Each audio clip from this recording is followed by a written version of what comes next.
सध्या सुट्ट्यांचा सीझन असल्याने अनेक जण समुद्रकिनारी पर्यटनास जाणं पसंत करतात। ठाणे जिल्हाधिकारी कार्यालय येथील कार्यरत असलेल्या काही महिला पर्यटनास श्रीवर्धन तालुक्यातील हरिहरेश्वर येथे आल्या होत्या।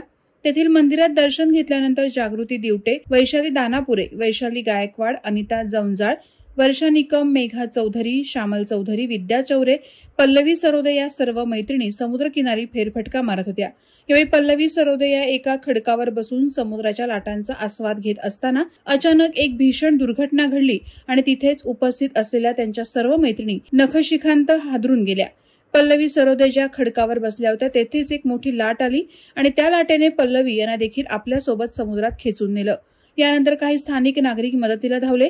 त्यातील एकानं थेट समुद्रात उडी घेत पल्लवी सरोदे यांना वाचवण्याचा पुरेपूर प्रयत्न केला, मात्र त्यांना अपयश आलं।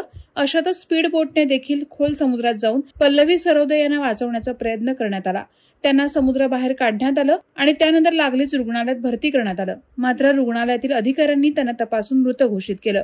मैत्रिणी आपल्या धकाधकीच्या जीवनातून काही वेळ काढून पर्यटनासाठी श्रीवर्धनमध्ये आल्या होत्या, मात्र पल्लवी सरोदे यांच्यासोबत अघटित घडल्याने त्यांच्या संपूर्ण पिकनिकलाच गालबोट लागला आहे।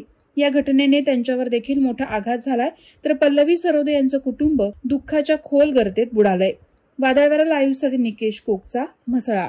नवी मुंबई व रायगड जिल्ह्यातील ताज्या बातम्या आणि घडामोडींसाठी सबस्क्राईब करा वादळवारा लाईव्ह चॅनल आणि दाबा बेल आयकॉन।